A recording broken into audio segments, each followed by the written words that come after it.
Hello everyone, my name is Anurag Chandra Tiwari. आज के इस क्लास में हम लोग रियल नंबर पढ़ने वाले हैं। जैसा कि हम लोग जानते हैं, रियल नंबर क्लास 10 का फर्स्ट चैप्टर है और बहुत ही सरल चैप्टर है, आसान चैप्टर है, जिसका बोर्ड एग्जाम में वेटेज लगभग 5 से 6 मार्क्स के आसपास आता है। तो चलिए हम लोग थोड़ा स्टार्ट करते हैं रियल नंबर। तो अगर रियल नंबर को हम लोग कैटेगराइज करें तो इसको 3 पार्ट्स में हम लोग कैटेगराइज करते हैं। फर्स्ट पार्ट आपका होता है real number chart. Second part हमारा है फंडामेंटल थ्योरम ऑफ अर्थमेटिक, जिसमें हम लोग प्राइम फैक्टर निकालते हैं और प्राइम फैक्टर के यही बेस पे हम लोग एचसीएफ और एलसीएम फाइंड आउट करते हैं। और जो थर्ड पार्ट आता है that is your proving irrational number, जो सबसे इम्पोर्टेंट पार्ट है। अगर मार्क्स वाइज देखा जाए तो 5 से 6 मार्क्स का प्रूविंग इरेशनल नंबर एकदम फिक्स आता है, जो 3 मार्क्स का एक क्वेश्चन बनता है। 3 मार्क्स का एक आपका क्वेश्चन बनता है। फंडामेंटल थ्योरम ऑफ अर्थमेटिक में 2 मार्क्स आते हैं, कभी कभी 3 मार्क्स के भी आ जाते हैं। इसमें कभी कभी ऑप्शनल भी आ जाते हैं और एमसीक्यू वाले, और कभी कभी 2 मार्क्स के क्वेश्चन भी बन जाते हैं। इसमें 2 मार्क्स के क्वेश्चन कुछ भी बन सकते हैं, चाहे एचसीएफ एलसीएम पे बन सकते हैं, या फिर इवन कभी कभी तो कंपोजिट नंबर प्रूफ करो, या फिर कभी आ जाता है कि बताओ या एक्सप्लेन करो कि ये नंबर 0 से एंड्स करेगा कि नहीं करेगा। इस पर हम लोग चेक कर लेते हैं। अगर एनसीईआरटी के देखा जाए तो ये आपका एक्सरसाइज 1.2 है न्यू वाले एनसीईआरटी के अकॉर्डिंग, और ये हमारा एक्सरसाइज 1.1 है। और ये तो एक कॉन्सेप्ट है, ये तो कुछ है नहीं, ये एक कॉन्सेप्ट है। और एग्जाम का अब तो काफ़ी नज़दीक आ गया है, तो ये तो लगभग आप लोगों को पता ही होगा कि रियल नंबर क्या होता है, 2 पार्ट्स में कैटेगराइज होते हैं। तो हम लोग धीरे धीरे करके इसको स्टार्ट करते हैं। तो हम लोग सबसे पहले 1.2 का कॉन्सेप्ट पढ़ेंगे, प्रूविंग इरेशनल नंबर। क्यों? क्योंकि ये सबसे ज़्यादा इंपॉर्टेंट क्वेश्चन है और इसमें श्योर शॉर्ट क्वेश्चन है कि कौन सा क्वेश्चन आएगा। उसके बाद फिर हम लोग ये टॉपिक पढ़ेंगे। ये टॉपिक अब हमारे लिए इंपॉर्टेंट नहीं रहा उतना, अब इसको हम लोग स्किप कर देंगे। तो चलिए हम लोग स्टार्ट करते हैं 1.2 से हमारा।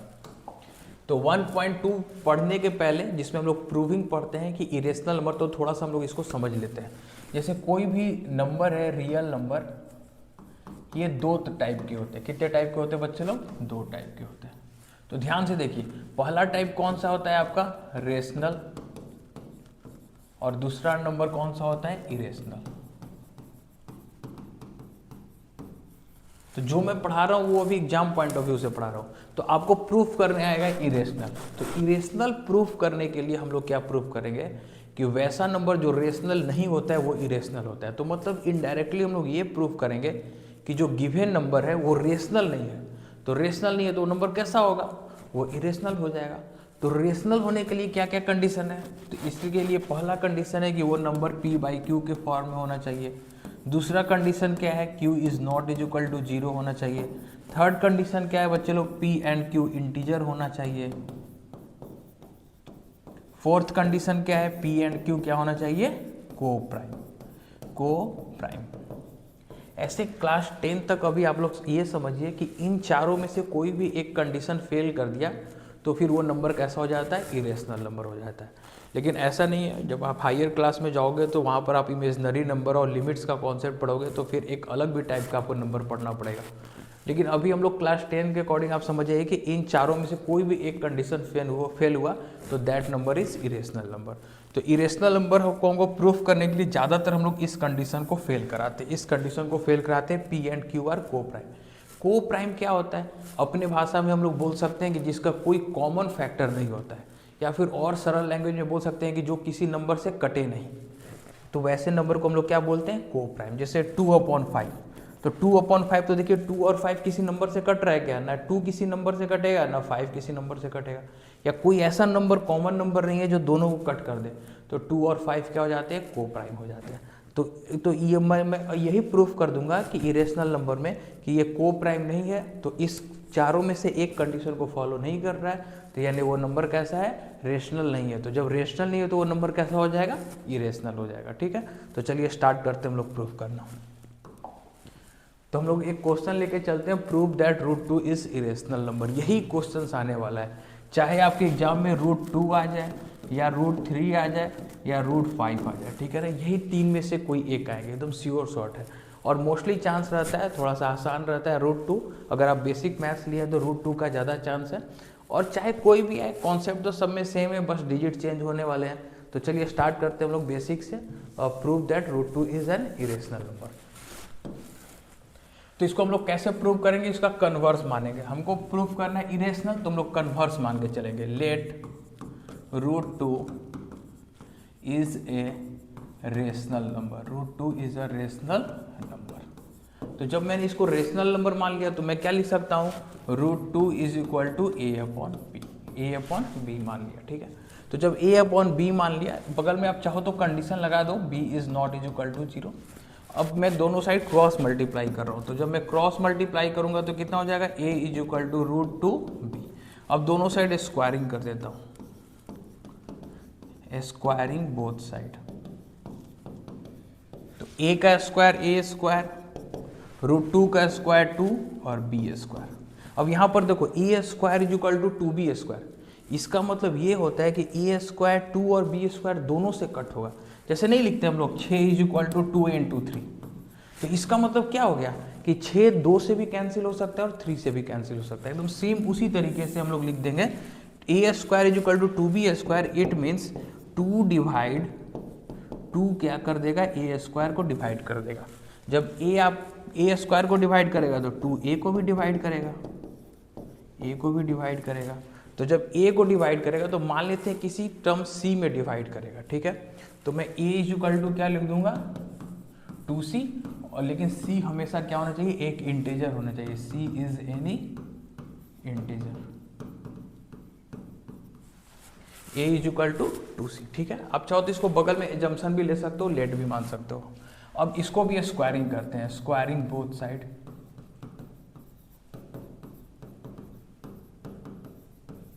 a स्क्वायर 2c का स्क्वायर क्या होता है बच्चे लोग, 4c स्क्वायर। अब a स्क्वायर का मैं वैल्यू पुट कर दूंगा, a स्क्वायर का वैल्यू 2b स्क्वायर है, इसको इक्वेशन नंबर 1 मान लेते हैं। a स्क्वायर का वैल्यू 2b स्क्वायर है, यहाँ पर मैं यूज कर देता हूँ, तो 2b square is equal to 4c square लिख देंगे बगल में, यूजिंग 1, इक्वेशन 1। अब चलिए 2 से 4 कितने बार में कट गया, 2 बार में कट गया, तो ये कितना बच गया, b is equal to 2c square. तो सेम वही फंडा, b square is equal to 2c square, यानी 2 किसको डिवाइड कर रहा है, b स्क्वायर को डिवाइड कर रहा है। तो b स्क्वायर डिवाइड कर रहा है ना, वो b को भी डिवाइड कर रहा होगा, तो therefore 2 divide b square, so it divide b। ये किसको डिवाइड कर रहा होगा, b को भी डिवाइड कर रहा होगा। तो इस लाइन को देखिए, 2a को भी डिवाइड कर रहा है, 2b को भी डिवाइड कर रहा है, और मैंने इसको माना हुआ है रेशनल नंबर, और a और b का तो कोई कॉमन फैक्टर था नहीं, बट मैंने तो देख रहा हूँ कि ये 2 से भी कट जा रहा है, ये b भी 2 से कट जा रहा है, यानी दोनों नंबर 2 से कट जा रहा है, यानी a और b क्या है, को प्राइम नहीं है, को प्राइम नहीं है। इसका मतलब जो रेशनल नंबर के जो 4 कंडीशन थे उसमें ये कंडीशन फेल हो जा रहा है, तो ये कंडीशन फेल हो जा रहा है, यानी वो रेशनल नहीं है। तो जब रेशनल नहीं है तो नंबर कैसा हो जाएगा, इरेशनल हो जाएगा। तो इसको मैं इसी को बस आप अच्छे से लिख दीजिएगा। नेक्स्ट स्लाइड में मैं लिख देता हूँ, therefore 2 divides a and b both, so they are not co-prime, वो co-prime नहीं है। तो जब co-prime नहीं है तो जो हम लोग सपोजिशन लिए थे वो सपोजिशन हमारा क्या हो गया, रॉन्ग हो गया। तो आवर सपोजिशन इज रॉन्ग, हम लोग सपोजिशन जो लिए थे वो हमारा क्या हो गया, इज रॉन्ग। तो रॉन्ग हो गया यानी कंट्राडिक्शन हमारा फेल्ड हो गया।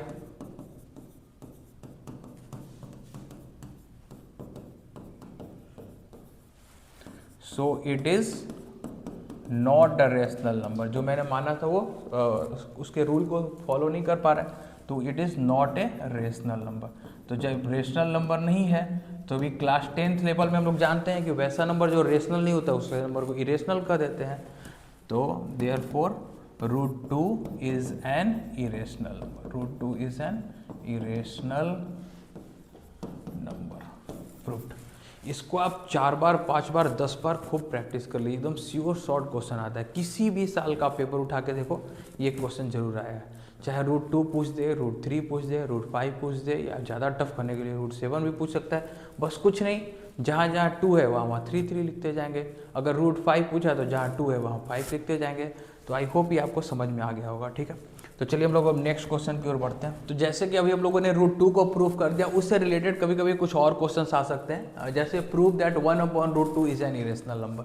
तो आपको क्या प्रूव करना है, 1/√2 इज एन इरेशनल नंबर। तो 1/√2 को प्रूव करने के लिए हम लोग क्या करेंगे, सिंपली √2 को प्रूव कर देंगे। सिंपली जैसे आप √2 को प्रूव किए थे ना, वैसे आप √2 को प्रूव कर देंगे और डायरेक्ट लिख दोगे we no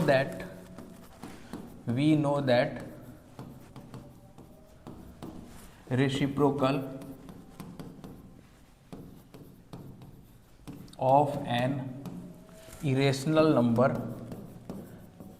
reciprocal of an irrational number is also irrational. So it is irrational number. So it is irrational number hence proof, ठीक है ना। मतलब आपको 1/√2 प्रूफ करना है तो आप डायरेक्ट √2 प्रूफ कर दो और चुपचाप लिख दो कि किसी भी इरेशनल नंबर का रेसिप्रोकल भी इरेशनल नंबर होता है, तो √2 इरेशनल नंबर है, यानी 1/√2 भी कैसा होगा, इरेशनल नंबर होगा, ठीक है ना। अगर आपको सेटिस्फैक्शन नहीं हो रहा है तो और भी बुक में तरह तरह से लिखे हुए रहते हैं, जैसे कभी कभी ऐसा भी लिखा हुआ रहता है, जैसे 1/√2 को ये लोग रेशनलाइज कर देगा। ये क्या कर देगा, रेशनलाइज। तो रेशनलाइज करेगा तो 1 × √2 √2 √2 अब ये √2 को प्रूफ करेगा और √2 को प्रूफ कर देगा इरेशनल नंबर। तो ये क्या है, 1/2 × √2। तो √2 एक इरेशनल नंबर, 1/2 एक rational number, rational into irrational क्या हो जाता है, मतलब ऐसे तो हम लोग इरेशनल होते हैं, लेकिन रेशनल इंटू इरेशनल क्या हो जाता है, इरेशनल नंबर हो जाता है, ठीक है ना। तो बस आप चाहो किसी भी तरीके से आप प्रूफ करके निकल सकते हो। चलिए हम लोग नेक्स्ट आगे बढ़ते हैं। हाँ, एक और क्वेश्चन, इस टाइप का भी क्वेश्चन आता है इरेशनल में प्रूफ करने के लिए। अगर क्वेश्चंस को थोड़ा सा और लेंदी करेगा तो prove that 2 - √3 is an irrational number. तो एकदम सेम उसी तरीके से हम लोग चलेंगे। स्टार्टिंग करते हैं हम लोग, let 2 - 3√5 is a rational number. उसी टाइप से हम लोग सपोज करेंगे रेशनल नंबर। अब ध्यान से देखिए, 2 - 3√5 को मैंने रेशनल मान लिया, तो मैं इसको क्या लिख सकता हूँ, 2 - 3√5 इज इक्वल टू a/b। अब इसमें इरेशनल वाला पार्ट क्या होता है, इरेशनल ऐसे क्या होता है, खुद सोचो, इरेशनल क्या होता है, जो रूट के अंदर परफेक्ट स्क्वायर है उसी को तो इरेशनल बोलते हैं। तो √5 को आप पहले क्या कर दो, एकदम अलग कर दो और बाकी सबको एक साइड कर दो। तो ये कितने हो जाएंगे, -3√5 इज इक्वल टू a/b -2। तो अब ध्यान से देखो, इसको मैं ऐसे लिख सकता हूँ 3√5 ba -2b। अब ये -3 नीचे जाएगा तो √5 इज इक्वल टू कितना बन जाएगा, ये नीचे चला गया और तो a -2b अपॉन -3b। अब माइनस साइन को मैं ऊपर करूंगा तो ये घूम जाएगा, तो √5 is equal to 2b - a/3b। अब ध्यान से देखो, अब यहाँ तक सेम लाएंगे। अब इसके मार्क्स के अकॉर्डिंग हम लोग ढल जाएंगे। अगर ये 2 मार्क्स में है, सपोज ऐसे क्वेश्चन जनरली 3 मार्क्स में आता है, लेकिन कभी कभी 2 मार्क्स में अगर पूछ दिया तो आप क्या करोगे, इसके बाद लिख दोगे कि √5, we know that √5 is a irrational number और ये फ्रैक्शन में है, तो फ्रैक्शन में है तो ये कैसे नंबर है, रेशनल नंबर है। तो ये इरेशनल नंबर और इरेशनल नंबर, इरेशनल और रेशनल कभी बराबर नहीं हो सकते, यानी ये बात क्या है, गलत है। तो ये बात कहाँ से आया, इससे आया, तो ये भी गलत। ये कहाँ से आया, इससे आया, ये भी गलत। ये कहाँ से आया, इससे, ये भी गलत। ये कहाँ से आया, इससे, ये भी गलत। और ये कहाँ से आया, इस स्टेटमेंट से आया था कि इज ए रेशनल नंबर, यानी ये भी बात गलत है, यानी वो रेशनल नहीं है, तो कैसा नंबर हो गया, इरेशनल नंबर हो गया। तो उसके बाद एकदम सेम फंडा उसी तरीके से लिख देना है कि we know that √5 is a irrational number and this is a rational number and rational and irrational cannot be equal, so this statement is wrong, our supposition is wrong, so contradiction failed, so it is not a rational number, hence it is irrational number। कभी ये long में आ गया तो आप side से क्या कर देना, √5 को प्रूफ कर देना। साइड से आप √5 को प्रूफ कर देना कि √5 इरेशनल नंबर है, ये आप साइड से एक पूरा सीरीज बना के प्रूफ कर दोगे। तो आई होप ये आपको समझ में आ गया होगा। तो चलिए हम लोग फिर नेक्स्ट टॉपिक में आते हैं। हाँ, अब नेक्स्ट आते हैं, आपका 1.2 का कॉन्सेप्ट खत्म हो गया। अब हम लोग 1.1 के कॉन्सेप्ट में आते हैं, ठीक है। तो 1.2 बहुत इंपॉर्टेंट है। जब भी आप रिवीजन करोगे चैप्टर 1 का, तो पहले आप 1.2 का रिवीजन करोगे, उसके बाद आप 1.1 का रिवीजन करेंगे। तो चलिए स्टार्ट करते हैं। चलिए हम लोग टॉपिक पढ़ते हैं, फंडामेंटल थ्योरम ऑफ अर्थमेटिक। तो फंडामेंटल थ्योरम ऑफ अर्थमेटिक में 3 टाइप के क्वेश्चंस आते हैं। मेनली कितने टाइप के क्वेश्चन आएंगे बच्चे लोग? 3 टाइप का क्वेश्चन। पहला क्वेश्चन आएगा HCF और LCM का, ठीक है ना, HCF और LCM निकालने वाला। दूसरा टाइप का क्वेश्चन आएगा, आपसे पूछेगा कि प्रूफ कर दो या चेक करो कि कोई भी नंबर 0 से एंड होगा कि नहीं होगा। थर्ड टाइप पे आएगा कि आपको प्राइम और कंपोजिट नंबर पे, ठीक है ना, प्राइम और कंपोजिट नंबर पे मेनली आपको कंपोजिट नंबर पे ही आएगा कि चेक करो कि ये नंबर कंपोजिट है कि नहीं, या फिर प्रूफ करो कि ये नंबर कंपोजिट है कि नहीं। तो एक एक करके हम लोग पॉइंट पढ़ते हैं, ठीक है। तो फर्स्ट स्टार्ट करते हैं HCF और LCM। तो यहाँ पर आपका डिफिनीशन है HCF का। HCF हम लोग बचपन से पढ़ते आ रहे हैं, एकदम सारे बच्चे मोस्टली कंफर्टेबल रहते हैं HCF और LCM में। अगर फिर भी देख लीजिए एक डाउट हो तो HCF क्या होता है? The largest integers that divide 2 और more number without leaving a remainder. जैसे मान लो कि A और B कोई नंबर है, एक ऐसा बड़ा से बड़ा नंबर उठाओ जो A को भी कट कर दे, B को भी कट कर दे, इसी को हम लोग बोलते हैं HCF। HCF का फुल फॉर्म क्या होता है? हाईएस्ट कॉमन फैक्टर, ठीक है ना। तो HCF क्या होता है कि मतलब एक बड़ा से बड़ा नंबर जो A को भी कट कर दे और B को भी कट कर दे, ठीक है ना। तो इसी को हम लोग क्या बोलते हैं? इस नंबर को क्या बोलते हैं? HCF बोलते हैं। अब जैसे मैं आगे एग्जाम्पल लूंगा अभी। अब नेक्स्ट आते हैं LCM क्या होता है। तो LCM का बात करें तो वैसा smallest number, the smallest positive integer that is multiple of 2 और मोर गिवन नंबर। यानी अब ऐसा नंबर A और B, अब एक ऐसा छोटा से छोटा नंबर जो A भी उसको कट कर दे और B भी उसको कट कर दे, इसको हम लोग बोलते हैं LCM, ठीक है ना। इसका नाम में LCM रहता है, स्मॉलेस्ट रहता है, लेकिन इसके आंसर बड़े आते हैं HCF से, और HCF में हाईएस्ट आता है लेकिन उसका आंसर छोटा रहता है LCM से, ठीक है ना। याद रखिएगा, मतलब कहने का मतलब कि ये जैसे ये आपका LCM है और ये आपका क्या है? HCF है। यानी A और B है तो HCF बड़ा से बड़ा ऐसा नंबर जो A और B दोनों को कट कर दे, और LCM छोटा से छोटा ऐसा नंबर जिसको A भी कट कर रहा है, B भी कट कर रहा है। तो यही दोनों में कॉन्सेप्ट होते हैं। तो चलिए इसके हम लोग कुछ क्वेश्चंस करेंगे। अच्छा, 2 नंबर के लिए एक रिलेशन होता है, आप लोग याद रखिए। अगर A और B अगर 2 नंबर है तो उसका एक रिलेशन होता है A into B is equal to HCF into LCM। आपको प्रूफ की तरफ नहीं जाना है, बस आप डायरेक्ट याद रखिए। For any 2 positive integer A and B there is a relation product of 2 number is equal to HCF into LCM। बस ये 2 नंबर के लिए वैलिड है, 3-4 नंबर के लिए वैलिड नहीं है कि 3 नंबर में आप प्रोडक्ट कर दो उनका HCF LCM मल्टीप्लाई करो, वो गलत हो जाएगा, ठीक है ना। This is valid only for 2 number. तो चलो अब हम लोग एक क्वेश्चन है कि find the HCF and LCM of 26 and 91 and verify the relation A and B। तो चलिए स्टार्ट कर देते हैं। अब देखो 26 एंड 91, तो दोनों का पहले हम लोग प्राइम फैक्टर निकालेंगे। कभी भी आप HCF निकालिएगा तो हमेशा प्राइम फैक्टर से निकालिएगा। एक वो मेथड होता है डिवीजन वाला, वो मेथड आप बिल्कुल नहीं यूज़ करोगे। क्यों नहीं यूज़ करोगे? क्योंकि वो NCERT में मेंशन नहीं है। आपको वही मेथड यूज़ करना है जो NCERT पे गिवन है। तो पहले 26 और 91 का हम लोग प्राइम फैक्टर निकाल देते हैं। तो 26 का स्टार्ट करते हैं। तो 26 को 2 से कितने बार में? 13 से कितने बार में? 1। तो 26 को मैं क्या लिख सकता हूँ? 2 इंटू 13। 91 का अगर मैं प्राइम फैक्टर निकालूं तो 2 तो नहीं कटेगा, ये 7 बार में कटेगा। 7 से कितने बार में? 13 बार में, और फिर 13 से कितने बार में? 1 बार में। तो 91 को मैं क्या लिख सकता हूँ? 7 इंटू 13। अब HCF का बात करता हूँ और LCM का बात करता हूँ। तो HCF क्या होता है? जो दोनों में कॉमन हो, जो दोनों में कॉमन हो। तो 13 इंटू 13 दोनों में क्या है? कॉमन है। तो HCF कितना हो जाएगा बच्चे लोग? आपका 13 हो जाएगा, ठीक है। अब LCM का बात करते हैं। तो पहले जो दोनों में कॉमन है वो लिख दो, और जो बचे हुए पार्ट है वो लिख दो। तो इसमें क्या बच गया? 2, इसमें क्या बच गया? 7। अब इसको मल्टीप्लाई कर दो 13 इंटू 14, 13 इंटू 14 शायद 182 आपका आ जाएगा, कितना? तो इस तरीके से हम लोगों ने HCF और LCM निकालना सीख गया। अभी आपका ये क्वेश्चन कंप्लीट नहीं हुआ है। अभी तो इस क्वेश्चन का फर्स्ट पार्ट हुआ कि you have to find the HCF and LCM of 26 and 91। अब आपको क्या करना है? सेकंड पार्ट इसको प्रूव करना है। तो सेकंड पार्ट इस क्वेश्चन का हम लोग प्रूव करेंगे। तो सेकंड पार्ट आपका क्या बोलता है? रिलेशन वेरीफाई करना। तो रिलेशन क्या होता है? A into B is equal to HCF into LCM।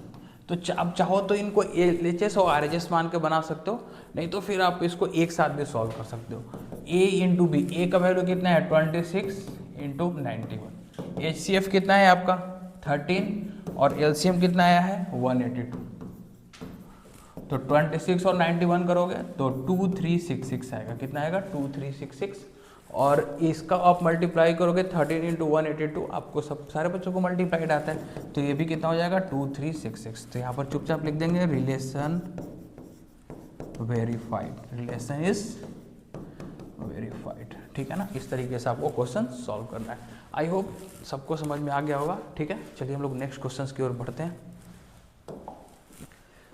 चलिए हम लोग नेक्स्ट क्वेश्चन आते हैं। अब नेक्स्ट क्वेश्चन में हमको 3 नंबर का HCF और LCM निकालने हमको सीखना है, ठीक है ना। 3 नंबर का हमको HCF और LCM निकालना सीखना है। तो चलिए 3 नंबर आपका कौन कौन सा है, 1, 12, 15 और 21। सेम फंडा, तीनों का हम लोग प्राइम फैक्टर करेंगे। तो 12 का प्राइम फैक्टर करते हैं, तो 2 से कितने बार में 6, फिर 2 से कितने बार में 3, फिर इसको लिख देते हैं 3 से 1 बार में। 15 को करेंगे तो 15 का सबसे स्मॉलेस्ट प्राइम नंबर किससे कट होता है, 3 से। तो 3 से कितना हो जाएगा 5, 5 से कितना हो जाएगा 1। अब 21 का करेंगे तो 3 से कितने बार में 7, और 7 से कितने बार में 1। तो चलिए इसको पहले हम लोग लिख देते हैं। 12 is equal to 2 into 2 into 3। 15 is equal to कितना हो जाएगा बच्चे लोग 3 इंटू 5। और 21 इज इक्वल टू कितना हो जाएगा 3 इंटू 7। तो चलिए HCF और LCM। HCF क्या, जो तीनों में एग्जिस्ट कर रहा है, जो तीनों में एग्जिस्ट कर रहा है। तो आप खुद देखो तो वैसा नंबर जो तीनों में एग्जिस्ट कर रहा हो, तो एक 3 आपको दिख रहा है, 3 दिख रहा है, 3 दिख रहा है, 3 3 3 तब में, तो HCF कितना हो जाएगा आपका 3। LCM का बात करें तो पहले जो तीनों में एग्जिस्ट कर रहा है वो, अब जो बचे रह गए, तो इसमें 2 इंटू 2 बच गया, इसमें 5 बच गया, इसमें 7 बच गया। बस आप इसको मल्टीप्लाई कर लीजिएगा, ये आपका क्या हो जाएगा आंसर आ जाएगा, ठीक है ना। तो ये 3 नंबर का आपका HCF और LCM था। चलो हम लोग नेक्स्ट क्वेश्चन में आते हैं। नेक्स्ट क्वेश्चन, जैसा कि हम लोग उसके 3 पार्ट पढ़ रहे थे ना, 1.1 का 3 पार्ट पढ़ रहे थे। तो पहला पार्ट था आपका HCF और LCM में क्वेश्चन। सेकंड पार्ट हम लोग अब स्टार्ट करेंगे कि वैसा नंबर को हम लोग चेक करेंगे या फिर इवन इन्वेस्टिगेट करेंगे कि वो नंबर 0 से एंड हो रहा है कि नहीं। तो पहले 0 से एंड होने का आप कॉन्सेप्ट एक बार देख लीजिए। देखो 0 से एंड होने का कॉन्सेप्ट क्या है, कौन नंबर 0 से एंड होते हैं, जिसमें आप 10 से मल्टीप्लाई करते हो, जिसको आप क्या करते हो 10 से मल्टीप्लाई करते हो। 10 मतलब क्या होता है, फैक्टर के फॉर्म में 10 को हम क्या बोलेंगे, 10 को हम लोग जनरली बोलेंगे 2 इंटू 5, यानी वैसे नंबर जिसमें कम से कम 1 2 और 1 5 तो आने ही आने चाहिए। तो एक बार इसके कॉन्सेप्ट को मैं रीड करता हूँ। Number ending in 0 are multiple of 10। वही बात है, वैसे नंबर जो 10 के गुना में रहेंगे वही नंबर 0 से एंड करेगा। तो 10 को प्राइम फैक्टर के फॉर्म में क्या बोल सकते हो 2 इंटू 5। तो 2 इंटू 5 तो मिनिमम एक बार आना ही चाहिए, इससे ज़्यादा आ गए तो और खुशी की बात है। तो 2 का पावर m लिख दिए कि चलो ज़्यादा है तो और अच्छी बात है, 5 का पावर n लिख दिए और ज़्यादा है तो और अच्छी बात है, 2 3 4 0 आ जाएंगे। तो यानी वैसे नंबर जो 2 का पावर m और 5 का पावर n रहेगा वो नंबर हमारा 0 से एंड करेगा, ठीक है। तो इस पे क्वेश्चंस बहुत कम आते हैं। तो एक छोटा सा हम लोग क्वेश्चन है जो NCERT का ही क्वेश्चन है, जिसको हम लोग देखते हैं। Check whether the number 6 to the power n can end with the digit 0 for any natural number n। चलिए इसका सॉल्यूशन देखते हैं हम लोग। तो चलिए 6 टू द पावर n, 6 का प्राइम फैक्टर कर दो। तो 6 का प्राइम फैक्टर क्या होता है 2 से 3 बार में और 3 से 1 बार में। तो 2 इंटू 3 का पावर n। अब आप खुद देखो, अभी तो हम लोग समझे कि किसी भी नंबर को 0 से एंड करने के लिए 1 2 और 1 5 होना चाहिए। तो 1 2 तो दिख रहा है बट 5 दिख ही नहीं रहा है, तो ये नंबर 0 से एंड होगा क्या। तो माइंड में तो आपको आ गया होगा कि सर ये तो 0 से एंड नहीं होगा, लेकिन इसको एक्सप्लेन कैसे करेंगे तो वह मैं बता देता हूँ। तो मैं लिख दूंगा कि the above number is not in the form 2 to the power m into 5 to the power n, so it does not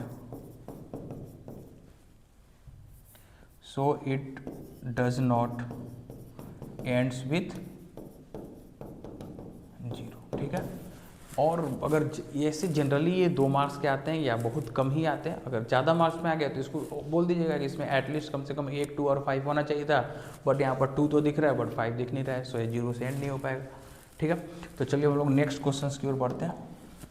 चलिए अब हम लोग जो चैप्टर 1 का जो 3 पार्ट थे, तो हम लोग अब थर्ड पार्ट स्टार्ट करें। तो चलिए हम लोग 1.1 का थर्ड कॉन्सेप्ट की ओर आते हैं, जिसमें हम लोग को पढ़ना है प्राइम नंबर और कंपोजिट नंबर। छोटे क्लास से स्टार्ट हो जाता है, क्लास 3, 4, 5 से स्टार्ट हो जाता है। तो चलो एक बार हम लोग देख लेते हैं प्राइम नंबर क्या होता है। ऐसे हम लोग जानते ही हैं कि वैसे नंबर जो 1 और इटसेल्फ से डिविजिबल है, those number are prime number. तो एक हम लोग वर्ड के फॉर्म में डिफिनीशन लिख लेते हैं, वैसा number that can be divided by itself and 1, जो खुद से और 1 से डिविजिबल हो बट वो रिमाइंडर नहीं लीव करे, ठीक है ना, मतलब कंप्लीटली डिविजिबल हो जाए, वैसे नंबर को हम लोग प्राइम नंबर कहते हैं। जैसे 3 है तो 3 चाहे 3 से कटेगा नहीं तो 1 से कटेगा, 5 है तो चाहे 5 से नहीं तो 1 से, 7 है से कटेगा नहीं तो 1 से कटेगा, तो ऐसे नंबर को हम लोग क्या बोलते हैं, प्राइम नंबर बोलते हैं। कंपोजिट जस्ट इसका उल्टा, जो जैसे इसके 2 फैक्टर बन रहे थे इटसेल्फ और 1, इसमें 2 से ज़्यादा फैक्टर बनने चाहिए। नंबर विच है मोर देन 2 फैक्टर, जिसके 2 से ज़्यादा फैक्टर हो। एक तो 1 और इटसेल्फ तो सबका, दुनिया में जो भी नंबर उठाओगे 1 एंड इटसेल्फ तो सबका फैक्टर है, उससे एटलीस्ट एक ज़्यादा होना चाहिए, एक से ज़्यादा भी चल सकते हैं, वैसे नंबर को हम लोग बोलते हैं कंपोजिट नंबर। जैसे 12 को देखेंगे तो 12 किस किस से कटता है, 1 से कटता है, 2 से कटता है, 3 से कटता है, 4 से कटता है, 6 से कटता है, 12 से भी कट जाता है, इतने सारे नंबर से कट जाता है। तो ऐसे नंबर को हम लोग क्या बोलते हैं, कंपोजिट नंबर। इसके और भी एग्जाम्पल है, 16 है, 21 है। अब चलिए क्वेश्चन हम लोग प्रूव करेंगे। Explain why 7 × 11 × 13 + 13 is a composite number. तो इसको हम लोग थोड़ा सा प्रूफ कर लेते हैं जल्दी से। मतलब हमको कंपोजिट नंबर प्रूफ करना है, यानी इसका मतलब ये है कि हमको ये प्रूफ कर देना है कि इसके 2 से ज़्यादा फैक्टर है, इसके 2 से ज़्यादा फैक्टर है। तो चलो स्टार्ट करते हैं। तो 7 × 11 × 13 + 13। अब बताओ इसमें से कॉमन क्या दिख रहा है आपको, 13 कॉमन दिख रहा है, तो 13 को कॉमन ले लेंगे। तो ये 7 × 11, 13 को कॉमन लिया तो इधर तो 7 × 11 बच गया, इधर कितना बच गया, ये 13 कॉमन, तो ये कितना बच गया 1, तो ये कितना हो गया 13। 7 × 11 कितना हो जाता है 77 + 1, तो ये कितना हो गया 13 × 78। अब 78 को हम लोग क्या कर लेते हैं, थोड़े से जल्दी से हम लोग प्राइम फैक्टर निकाल देते हैं 78 का। तो 78 का 2 बार में करेंगे तो 2 से 3 39, ठीक है, फिर 3 बार में कर देंगे तो 13। तो इसको हम लोग लिख सकते हैं 13 × 2 × 3 × 13, और एक तो सबका होते हैं तो एक भी लिख दिया। तो इसको अगर हम लोग थोड़े से अगर सीक्वेंस वाइज लिखें तो पहले 1 लिख देते हैं, फिर 2 लिख देते हैं, फिर 3 लिख देते हैं, फिर 13 का स्क्वायर लिख देते हैं। तो यहाँ पर आपको दिख रहा है कि कितने नंबर्स के मल्टीपल में है, 4 नंबर के मल्टीपल्स में। 4 क्या है, अगर 13 का स्क्वायर इसको 2 कर लोगे तो 5 हो जाएगा। मतलब आपको 5 4 नहीं काउंट करना है, आपको बस ये काउंट दिखा देना है कि इसके 2 से ज़्यादा फैक्टर है। तो लिख देंगे कि therefore it has more than 2 factor, it has more than 2 factor, so it is composite, hence proved। यही आपका क्या हो गया, प्रूफ हो गया, ठीक है ना। आई होप ये आपको क्वेश्चन समझ में आ गया होगा। तो ये मैंने चैप्टर 1 का जितने भी कॉन्सेप्ट था सारे के सारे पे मैंने 1-1 2-2 क्वेश्चंस करा दिया, सारा कॉन्सेप्ट समझा दिया। आई होप आपको ये क्लास समझ में आया होगा। तो चलिए आज के क्लास में हम लोग इतना ही करते हैं, और thank you so much. Next video के लिए बने रहिए, और मेरे टेलीग्राम चैनल और यूट्यूब चैनल दोनों को सब्सक्राइब कर लीजिए। Thank you so much.